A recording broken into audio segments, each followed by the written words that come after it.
What's up and happy mental push-up Monday, baby.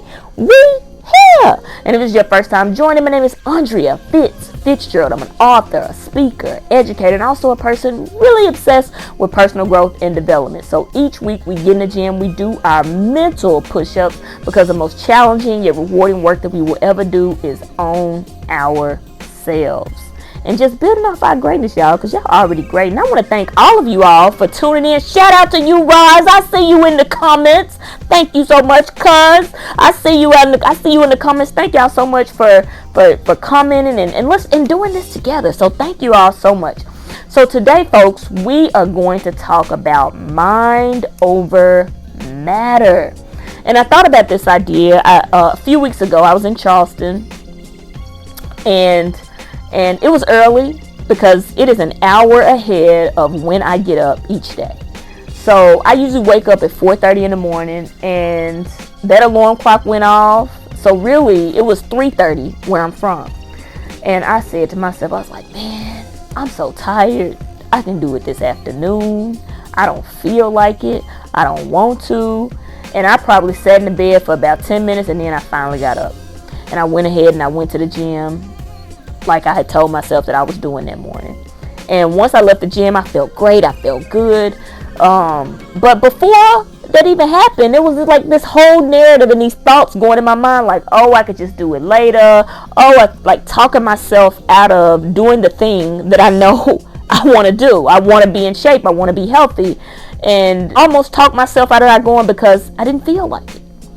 And so how often do we do this to ourselves? We have these things that we want to accomplish in our life. We have this idea of who we are and who we're becoming. And yet sometimes we allow our mind to stop us from going towards what it is that we actually want to do. And this is something that I'm actively working on. Like some days I get it right, other days I don't. But I want to share with you today a few tips on how to conquer mind over matter. So let's get right into it. Number one, operate from who you're becoming, not who you are right now. So who I was right now in that moment, I didn't want to get up. I was tired and feel like it. I was sleepy. But essentially what I want to do is I really want to be more healthy. It's not about losing weight for me. It's really about feeling at my optimal health. And that's the person I'm becoming. So thinking about like operate from that space with a person like that, they're going to get up in the morning. When they're going to do what they say they're going to do, they're going to go to the gym. That's what a healthy person does. So I made that decision in that moment to get up. So think about who it is you're becoming, not necessarily who you are right now and how you're feeling, which leads to the second point. Don't talk yourself out of who you are becoming. So don't allow that narrative and those thoughts to get in your brain and convince you like, oh, what are you doing? You can't get up. You don't feel like it. Oh my gosh, it's so cold. Can you do? Don't allow that to stop you, because that person that you're becoming they're not gonna have those excuses. They're gonna get up and they're gonna do it anyway. Number three, that feeling, it's only gonna last for a second. Like I felt just my eyes were hurting, I was sore. It don't last for a second.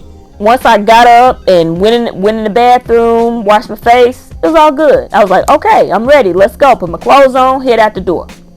All right, so that feeling that you feel in that moment, that little voice is talking you out of what your goals are, just keep going anyway. Like literally a few weeks ago, it was a mental push-up. I'm recording that thing at 11 o'clock at night. I was like, yeah, I don't feel like it. Did it anyway. So it's really just about pushing past that feeling, because it really only lasts for a moment, which leads to the next. Feel the feeling and do it anyway. So as I thought about this, the feeling, like I said, it's gonna subside. I thought about a few years ago, we had this accountability group, and we used to have a red, a yellow, and a green little tab that we said red, it was not done; yellow, it was partially done; green, it was done. And Malone, she removed the yellow tab, and I said, oh, why you move that for? She said, because either it's done or it's not. And that's kind of how we have to look at things. Is it done or is it not? And it's not about, oh, this is how I feel about it. I didn't feel like it. Is it done or is it not? That's the question. Because the feeling, like we said, we know it's going to subside. It's going to go away. Just do it anyway. And the last one, you're going to feel stronger and more confident. So I felt really amazing once I left the gym, because like I felt great about myself that I did something really hard that morning, something that was very uncomfortable. Like I didn't feel like it, I did it anyway. And that really builds confidence and trust with yourself. So I remember listening to this podcast one time, and the guy said, he said, well, how do you build confidence? He said, doing what you say you're gonna do. Doing what you say. He said, that's how you do it. So I'm even realizing for myself that a lot of times I've said, oh, I want to keep my commitments to other people. I got to keep my commitments to other people. But it's starting with me. It's starting with me saying to myself that I'm going to do what I say. I'm doing what I'm saying I'm going to do. And so I say to you that you are absolutely 100% worth it doing what you say you're going to do. Yes, other people matter, but it really starts with you, your mind. And so I'll close out with this. As a classroom teacher, my first year, I didn't believe kids could do the work. I didn't think that my students were smart enough. I was like, oh, they don't think like me. I mean, all the reasons why kids cannot perform. And you know what happened? My results showed that. Because that's what I thought. I found evidence every day of my kids can't do it. And by year 3, 4, and 5, my results shifted drastically because my mindset changed. I started believing like, okay, they can do this. They can absolutely do this. And so I found evidence and I found ways to get it done because I believed that it was possible. The power of the mind. The students didn't change. My mindset, my belief changed. It was simply mind over matter. And the same thing rings true in our lives.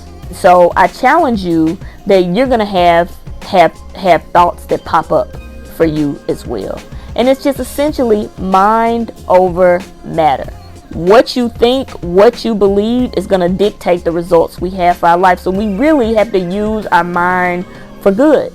Use it to help you become the person that you know that you are.